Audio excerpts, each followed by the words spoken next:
Sir, हमें माफ कर दीजिए, हमें आने में बहुत देर हो गई। पागल मास्टर के नाम से मशहूर एक बुजुर्ग जो गली के आवारा बच्चों को जबरदस्ती पकड़कर स्ट्रीट लाइट के नीचे पढ़ाता था। गांव वाले उसे पत्थर मारते थे, उसे पागल कहते थे। किसी को नहीं पता था कि वह पागल एक दिन इस देश का भविष्य बदल देगा। आज की कहानी उस गुरु की है जिसने कचरे में पड़े हीरों को तराश कर ताज में जड़ दिया। जब वह अपनी आखिरी सांसें गिन रहा था, तब उसकी टूटी हुई झोपड़ी के सामने 50 लाल बत्ती वाली गाड़ियों का काफिला आकर रुका। आखिर कौन थे वो लोग और उस पागल मास्टर का असली सच क्या था? यह कहानी आपकी आंखों से आंसू नहीं रुकने देगी। क्या उस गांव को अपनी गलती का एहसास हुआ? जानने के लिए दिल थाम कर बैठिए। और अगर आप भी गुरु का सम्मान करते हैं तो अभी चैनल को सब्सक्राइब करें और कमेंट में जय हिंद लिखें। चलिए शुरू करते हैं यह इमोशनल सफर। मैं हूं आपका पीटी साहब। सूरज ढल चुका था और रामपुर गांव की कच्ची सड़कों पर अंधेरा अपने पैर पसार रहा था। लेकिन गांव के बाहर बने कूड़ा घर के पास लगी एक टिमटिमाती स्ट्रीट लाइट के नीचे एक अजीब सा शोर हो रहा था। वहां एक बूढ़ा आदमी जिसके बाल बेतरतीब बिखरे हुए थे और कपड़े जगह जगह से फटे हुए थे, हाथ में एक छड़ी लिए चिल्ला रहा था, ए कालिया सीधा बैठ और तू मुन्नी अपना स्लेट ठीक से पकड़। अगर आज पहाड़ा याद नहीं हुआ तो किसी को जाने नहीं दूंगा। वो आदमी देखने में किसी भिखारी से कम नहीं लगता था। गले में एक टूटी हुई स्लेट लटकी रहती थी और हाथ में हमेशा एक चौक का टुकड़ा। गांव वाले उसे पागल मास्टर कहते थे। उसका असली नाम क्या था, यह शायद वह खुद भी भूल चुका था। लोग उसे आते जाते पत्थर मारते थे, बच्चे उसे चिढ़ाते थे, दुकानदार उसे अपनी दुकान के आगे से भगा देते थे, क्योंकि उन्हें लगता था कि यह पागल उनकी ग्राहकी खराब कर देगा। लेकिन उस पागल मास्टर को दुनिया की किसी बात से कोई फर्क नहीं पड़ता था। उसका बस एक ही मिशन था। गांव के वो बच्चे जो कचरा बीनते थे, जो अनाथ थे या जिनके माँ बाप उन्हें मजदूरी करवाते थे, उन्हें पकड़ पकड़ कर पढ़ाना। रोज शाम को एक तमाशा होता था। पागल मास्टर दौड़ दौड़ कर कचरे के ढेर से बच्चों को पकड़ता। कोई बच्चा हाथ छुड़ाकर भागता तो कोई उसे काट लेता, लेकिन वह हार नहीं मानता था। वह अपनी जेब से कभी टॉफी निकालता तो कभी बिस्कुट का टूटा हुआ टुकड़ा और बच्चों को लालच देकर उस स्ट्रीट लाइट के नीचे बिठाता। गांव के लोग हंसते थे, अरे ओ मास्टर, क्यों इन गधों को घोड़ा बनाने में लगा है? यह कचरा बीनने वाले हैं, कचरा ही बीनेंगे। इनके नसीब में कलम नहीं कट्टा लिखा है। लेकिन मास्टर उनकी बातों का जवाब नहीं देता था। वह बस अपनी धुन में मगन रहता। उसकी आंखों में एक अजीब सी चमक थी, एक ऐसी जिद्द जो किसी को समझ नहीं आती थी। एक दिन गांव के सरपंच का बेटा अपनी नई जीप लेकर वहां से गुजर रहा था। उसने देखा कि मास्टर सड़क के बीचों बीच खड़ा होकर बच्चों को क ख ग सिखा रहा है। सरपंच के बेटे ने जोर से हॉर्न बजाया, ए पागल हट सामने से, मरने का शौक है क्या? मास्टर नहीं हटा। उसने कहा, अरे धीरे चला, देख नहीं रहा बच्चे पढ़ रहे हैं, धूल उड़ेगी तो इनका ध्यान भटक जाएगा। सरपंच के बेटे को गुस्सा आ गया। वह नीचे उतरा और उसने मास्टर को एक जोरदार धक्का दिया। मास्टर नाली के कीचड़ में जा गिरा। बच्चे डरकर भाग गए। सरपंच का बेटा हंसा और बोला, बड़ा आया कलेक्टर बनाने वाला, खुद के खाने के लाले हैं और चला है स्कूल खोलने। मास्टर कीचड़ में लथपथ था, उसके घुटने से खून बह रहा था, लेकिन उसने अपने दर्द की परवाह नहीं की। उसने नाली में पड़ी अपनी चौक ढूंढी और दीवार का सहारा लेकर खड़ा हुआ। उसने भागते हुए बच्चों को आवाज दी, अरे रुको, डरो मत, यह तो बस एक मामूली आदमी है, शिक्षा से बड़ा कोई नहीं होता, वापस आ जाओ। उस रात बच्चे वापस नहीं आए। मास्टर अकेला उस स्ट्रीट लाइट के नीचे बैठा रहा, भूखा प्यासा। उसकी आंखों से आंसू बह रहे थे, लेकिन वह रो अपने लिए नहीं रहा था। वह रो रहा था उन बच्चों के लिए जिनका भविष्य उसे अंधेरे में डूबता दिख रहा था। यह सिलसिला सालों तक चलता रहा। मास्टर की हालत दिन पर दिन खराब होती गई। अब वह और भी ज्यादा बूढ़ा और कमजोर हो गया था। उसके शरीर पर सिर्फ हड्डियों का ढांचा बचा था, लेकिन उसकी आवाज में वही कड़कपन था। जिन बच्चों को उसने बचपन में टॉफी का लालच देकर पकड़ना शुरू किया था, अब वह थोड़े बड़े हो रहे थे। शुरू में वह बच्चे मास्टर से डरते थे या नफरत करते थे, लेकिन धीरे धीरे उन्हें उस पागल आदमी के अंदर छिपा पिता दिखाई देने लगा था। मास्टर खुद नहीं खाता था, लेकिन बच्चों के लिए कहीं ना कहीं से खाना मांग कर लाता था। वह लोगों के जूते पॉलिश करता, बोझा ढोता और उन पैसों से बच्चों के लिए किताबें और पेंसिल खरीदता। एक बार की बात है, ठंड बहुत ज्यादा थी। मास्टर के पास एक ही पुराना कंबल था। उसने देखा कि कालिया नाम का एक अनाथ बच्चा ठंड से ठिठुर रहा है। मास्टर ने अपना कंबल कालिया को ओढ़ा दिया और खुद पूरी रात ठंडी हवा में सिकुड़कर बैठा रहा। अगली सुबह मास्टर को तेज बुखार हो गया। वह उठ भी नहीं पा रहा था। तब उन बच्चों को समझ आया कि यह पागल आदमी कोई साधारण इंसान नहीं है। बच्चे उसके पास बैठ गए। मुन्नी ने उसके माथे पर गीली पट्टी रखी। कालिया ने कहीं से मांगकर चाय पिलाई। उस दिन पहली बार उन्ने को कहा कि बच्चों ने अपनी मर्जी से किताबें उठाई। मास्टर ने बुखार में तपते हुए भी आंखें खोली और मुस्कुराया। उसने कांपते हुए हाथों से कालिया की स्लेट पर लिखा, हार मत मानना, समय बदलेगा। गांव वालों के लिए यह सब अभी भी एक मजाक था। वह कहते थे कि यह पागल इन बच्चों को भी पागल बना देगा। मजदूरी करेंगे तो 2 पैसे कमाएंगे। यह पढ़ाई लिखाई से पेट नहीं भरता।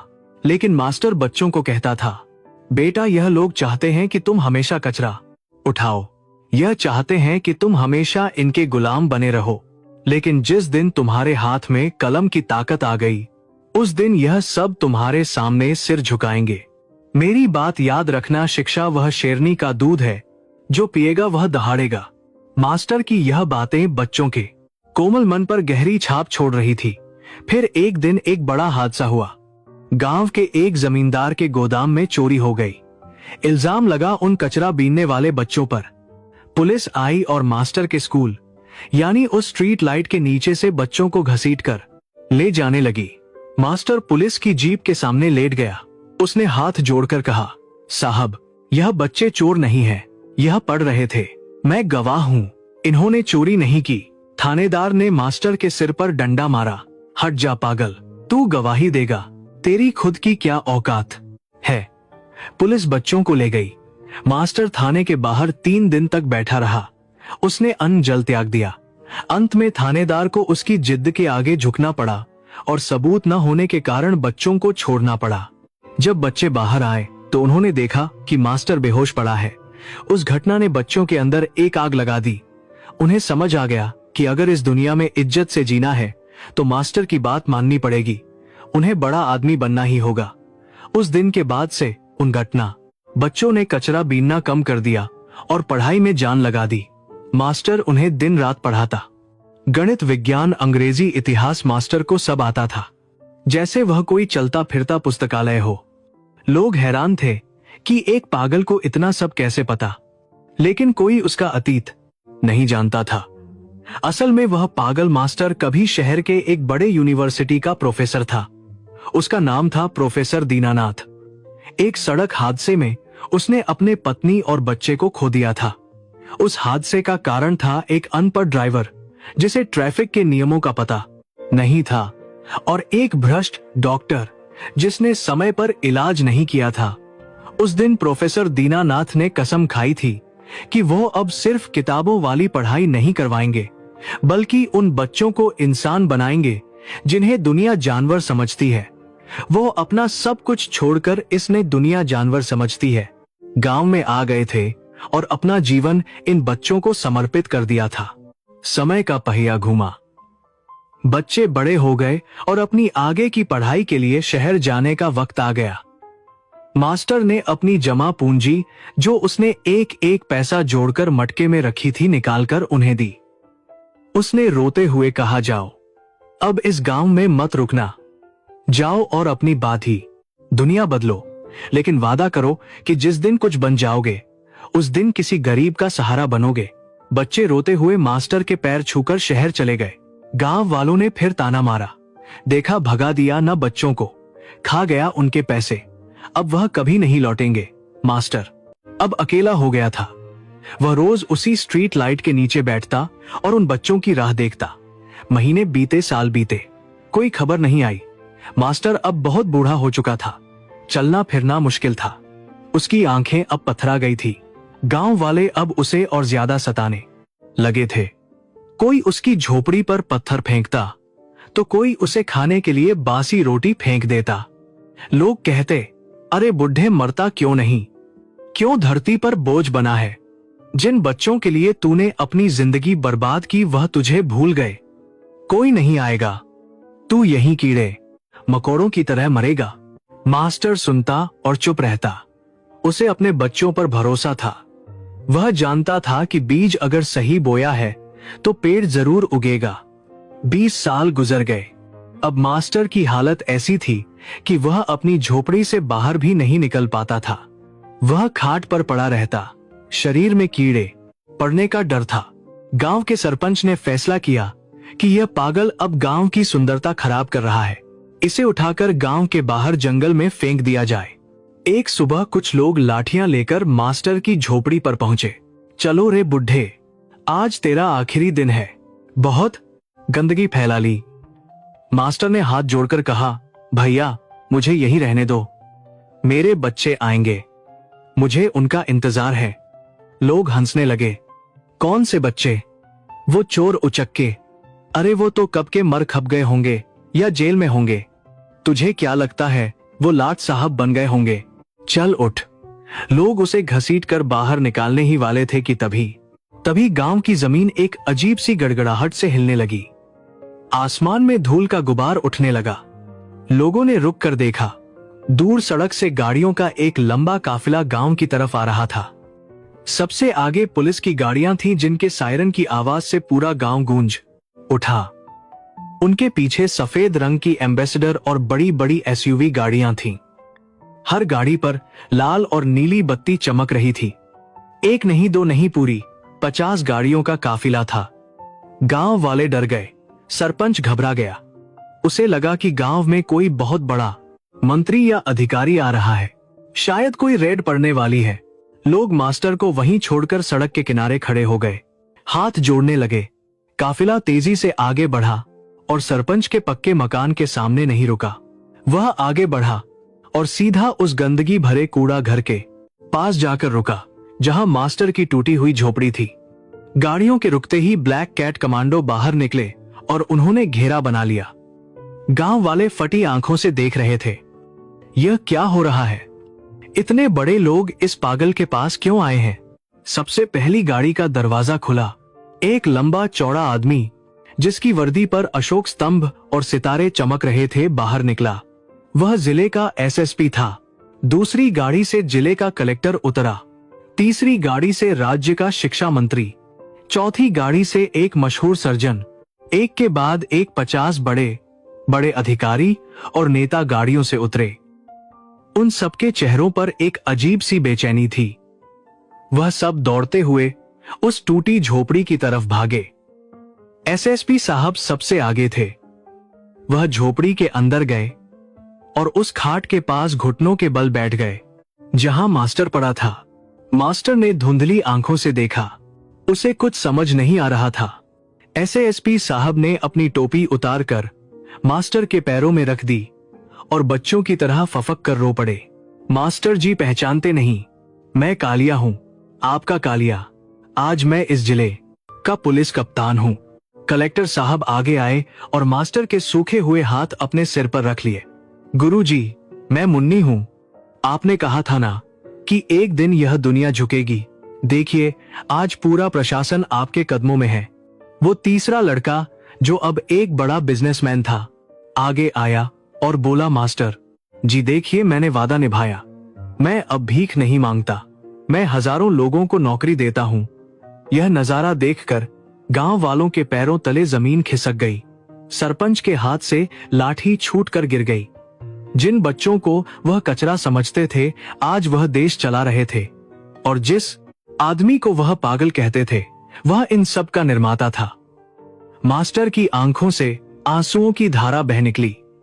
उसने कांपते हुए हाथ से एसएसपी कालिया के सिर को छुआ और टूटी हुई आवाज में बोला, आ गए तुम लोग। मुझे पता था तुम आओगे। मेरी तपस्या सफल हो गई। शिक्षा मंत्री बने उस छात्र ने गुस्से में पीछे मुड़कर गांव वालों की तरफ देखा। उसकी आंखों में अंगारे थे। उसने दहाड़ कर कहा, शर्म नहीं आती तुम लोगों को? जिस इंसान ने इस गांव को इतना बड़ा सम्मान दिया, तुमने उसे जानवरों की तरह रखा। अगर आज हमारे गुरु जी को एक खरोच भी आई होती तो मैं इस पूरे गांव को नक्शे से मिटा देता। तुम लोग जिसे पागल कहते हो, वह हम अनाथों का भगवान है। तुम लोगों ने हमें पत्थर मारे, हमें दुत्कारा, लेकिन इस आदमी ने हमें इंसान बनाया। सरपंच और बाकी गांव वाले सिर झुकाए, कांप रहे थे। उन्हें अपनी गलती का एहसास हो रहा था, लेकिन अब पछतावे का कोई फायदा नहीं था। मास्टर ने मंत्री का हाथ पकड़ा और धीरे से कहा, बेटा गुस्सा मत करो, इन्हें माफ कर दो। अज्ञानता सबसे बड़ा अंधेरा है। यह नहीं जानते थे कि यह क्या कर रहे हैं। देखो, आज मेरी जीत हुई है। आज शिक्षा जीती है, नफरत हारी है। मास्टर की यह बात सुनकर वहां मौजूद हर बड़े अधिकारी की आंखें नम हो गई। उन्होंने तुरंत डॉक्टरों की टीम को बुलाया। वहीं झोपड़ी के बाहर एक चलता फिरता आईसीयू बना दिया गया। मास्टर का इलाज शुरू हुआ। एसएसपी साहब ने खुद अपने हाथों से मास्टर को नहलाया। कलेक्टर बिटिया ने अपने हाथों से नए कपड़े पहनाए। जिस मास्टर को कल तक बासी रोटी भी नसीब नहीं थी, आज उसके सामने 56 भोग रखे थे। लेकिन मास्टर ने बस एक घूंट पानी मांगा और अपने बच्चों को एकटक देखते रहे। उस दिन गांव में एक अजीब सा उत्सव मना। वह 50 लाल बत्ती वाली गाड़ियां पूरी रात वहीं खड़ी रही। कोई भी अधिकारी वापस नहीं गया। सब अपने गुरु के चरणों में बैठे रहे। सुबह होते होते मास्टर की सांसें उखड़ सकती थी। उन्होंने सबको पास बुलाया। उनकी आवाज बहुत धीमी थी। उन्होंने कहा, मेरे बच्चों, मुझे अब जाना होगा। मेरा काम पूरा हो गया। बस एक बात याद रखना, कभी अपनी कुर्सी का घमंड मत करना। और जिस तरह मैंने तुम लोगों का हाथ थाम था, तुम भी किसी गरीब का हाथ थामना। इस देश में कोई बच्चा अनपढ़ नहीं रहना चाहिए। इतना कहकर उस पागल मास्टर ने एक गहरी सांस ली और हमेशा के लिए अपनी आंखें मूंद ली। वहां सन्नाटा छा गया। फिर एक चीख गूंजी, नहीं मास्टर जी, लेकिन वह जा चुके थे। एक राजा की तरह, एक विजेता की तरह। उनकी अंतिम यात्रा में ऐसा जनसैलाब उमड़ा जो किसी प्रधानमंत्री की यात्रा में भी नहीं देखा गया था। 50 लाल बत्ती वाली गाड़ियों ने सायरन बजाकर उन्हें सलामी दी। पुलिस के जवानों ने बंदूकें झुकाकर शोक सलामी दी। गांव का हर आदमी रो रहा था, अपनी करनी पर शर्मिंदा थे। उन्होंने एक देवता को नहीं पहचाना था। मास्टर के जाने के बाद उन 50 छात्रों ने मिलकर गांव में एक बहुत बड़ा स्कूल और कॉलेज बनवाया। उसका नाम रखा गया पागल मास्टर विद्या मंदिर। उस स्कूल के मुख्य द्वार पर मास्टर की एक आदमकद मूर्ति लगाई गई, जिसमें वह हाथ में छड़ी और गले में स्लेट लटकाए खड़े थे। नीचे लिखा था, एक पागल जिसने भविष्य लिख दिया। आज भी उस गांव में जब कोई बच्चा स्कूल जाने से कतराता है तो उसके माँ बाप उसे उस मूर्ति के पास ले जाते हैं और कहते हैं कि अगर पढ़ोगे नहीं तो इंसान कैसे बनोगे। उस मास्टर ने साबित कर दिया कि शिक्षक साधारण नहीं होता। प्रलय और निर्माण उसकी गोद में पलते हैं। उसने कचरे के ढेर में पड़े बच्चों को उठाया और उन्हें आसमान का सितारा बना दिया। दोस्तों, यह कहानी हमें सिखाती है कि किसी के कपड़ों और हालात से उसकी औकात का अंदाजा मत लगाना। दुनिया जिसे पागल कहती है, अक्सर वही इतिहास रचता है। और एक सच्चा गुरु वही है जो अपने शिष्यों के लिए अपना सब कुछ मिटा दे। आज उस मास्टर के पढ़ाए बच्चे देश के कोने कोने में सेवा कर रहे हैं। कोई मुफ्त इलाज कर रहा है तो कोई गरीब बच्चों की फीस भर रहा है। मास्टर जी का शरीर चला गया, लेकिन उनकी सोच आज भी जिंदा है। अगर आपकी जिंदगी में भी कोई ऐसा गुरु है जिसने आपको सही रास्ता दिखाया, तो इस वीडियो को लाइक जरूर करना और कमेंट में अपने गुरु का नाम लिखकर उन्हें सम्मान देना। क्या आपको लगता है कि गांव वालों को सजा मिलनी चाहिए थी या मास्टर जी की माफी सही थी? अपनी राय जरूर बताएं। याद रखिए, एक कलम में इतनी ताकत होती है कि वह तलवार को भी झुका सकती है। शिक्षा का दीप जलाते